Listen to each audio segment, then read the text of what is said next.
All right. So I'm going to set it up again. Good morning, Maura Huvia from RSA, and welcome to IGTV. How are you today?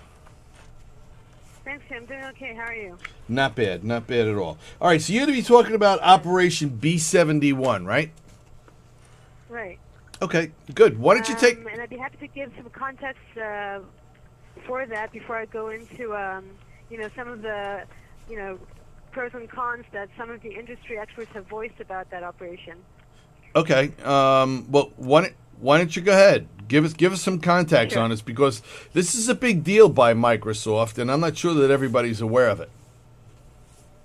Right. So, Operation B71 is coming after three successful spam botnet takedowns that Microsoft basically initiated and led in 2011.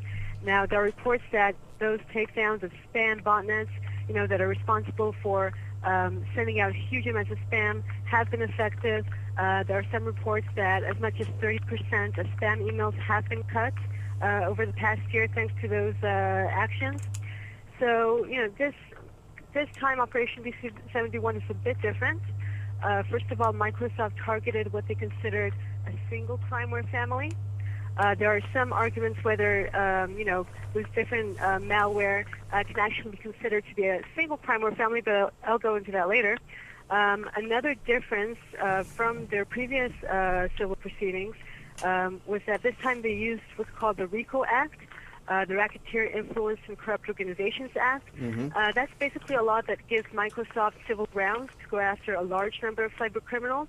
So not just your botnet operators, but anyone that they can associate with the botnet operations, including the crimeware authors. So this is a big deal. In the U.S., there are supposedly 3 million computers that were affected by these botnets that they took down with the recent action. And worldwide, there are supposedly 13 million such computers. So what they actually did was go and seize 2 command and control servers that were used to operate 2 specific Trojans, ICE9 and SpyEye, and they seized control of 800 botnet domains that were used to control those computers, those infected systems. And basically they redirected all those infected computers to their own innocuous domains so that no further information could be stolen from those computers and they were safe from further updates. So now that we kind of know what all that's about, let me just go into some of the criticisms that have been voiced against this operation.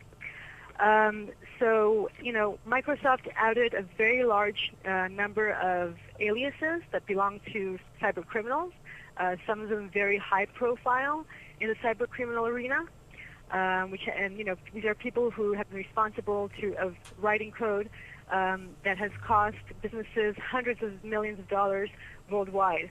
So the first criticism that I'd like to go into was the fact that, or the claim that their actions have derailed numerous law enforcement investigations.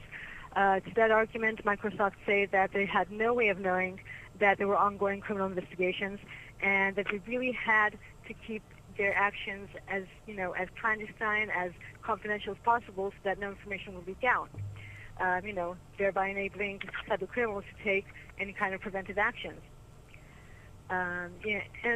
Microsoft also argued that any information that they found and they aggregated during the whole investigation, will be shared with law enforcement, and law enforcement will be able to use that for criminal investigations.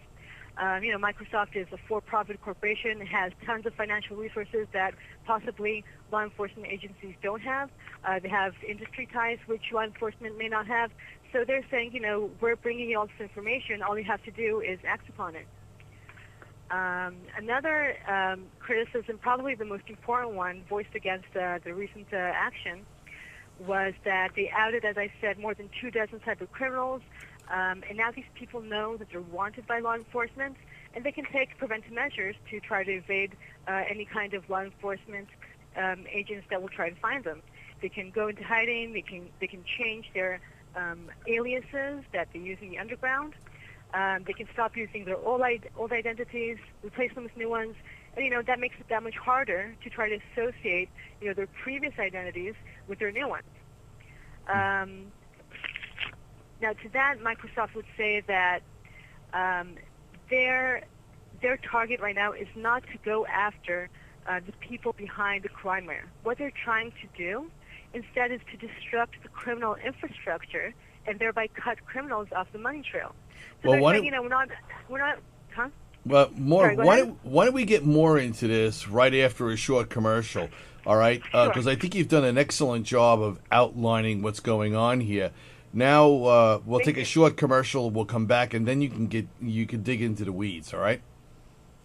Okay.